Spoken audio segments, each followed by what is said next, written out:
Hello મિત્રો, મારી YouTube ચેનલમાં આપ સર્વનું હાર્દિક સ્વાગત છે। આજે આપણે ધોરણ 3 સ્વાધ્યાય પોથી ભાગ 2 વિષય ગણિત એકમ 3 આપો અને લો આ એકમનું આજે આપણે સંપૂર્ણ સોલ્યુશન જોવાના છીએ। પ્રશ્ન 1, 30ને 10 10ના જૂથમાં કઈ રીતે લખી શકાય? તો અહીં એની સામે ખરાની નિશાની કરી છે। પ્રશ્ન 2, 45ને 10 10ના જૂથમાં કેવી રીતે લખી શકાય? તો તેના આગળ ખરાની નિશાની કરેલી છે।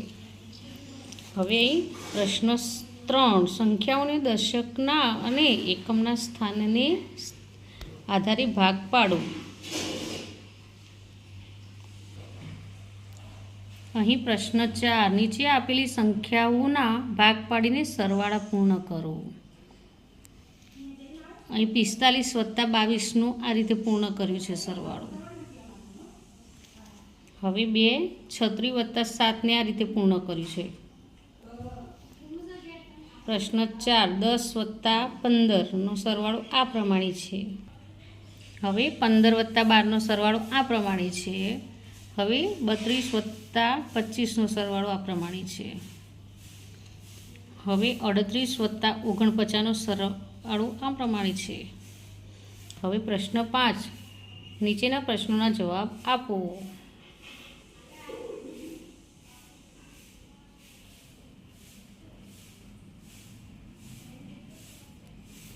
હવે પ્રશ્ન 6, આપેલી સંખ્યાઓના સરવાળા અને બાદબાકી કરો।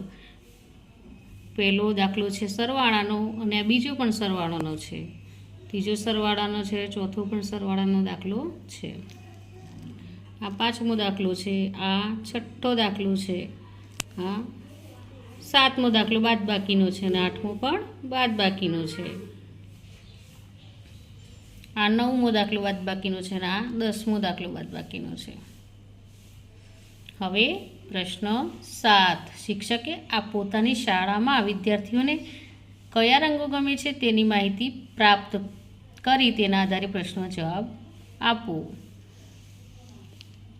અહીંયા 5 પ્રશ્નો આપેલા છે અને આ તેનો જવાબો છે।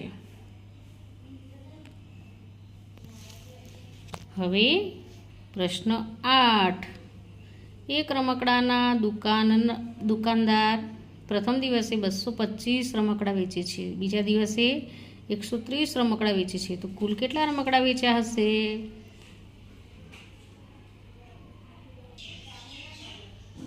હવે 9મો દાખલો છે, શાળામાં 137 કુમાર અને 126 કન્યાઓ છે, તો શાળામાં અભ્યાસ કરતા કુલ બાળકોની સંખ્યા કેટલી હશે?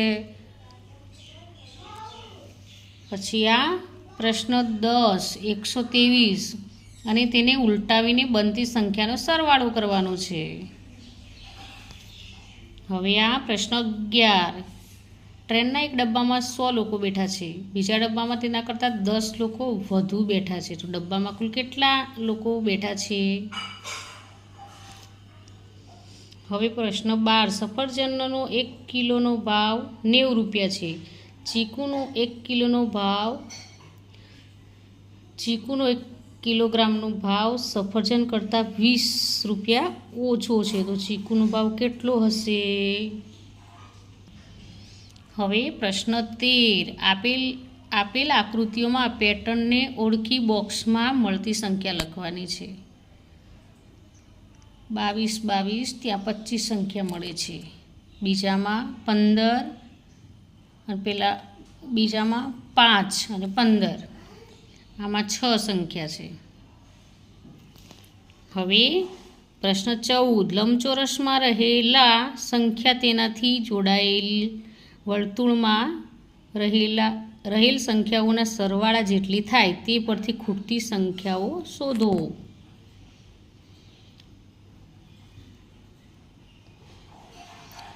તો મિત્રો, અહીં આ એકમનો વિડીયો પૂરો થાય છે। જો તમને આ વિડીયો ગમ્યો હોય તો લાઈક, શેર અને સબસ્ક્રાઈબ ચોક્કસથી કરજો, અને હા, જેને જરૂર હોય તેને શેર પણ કરજો। Bye bye.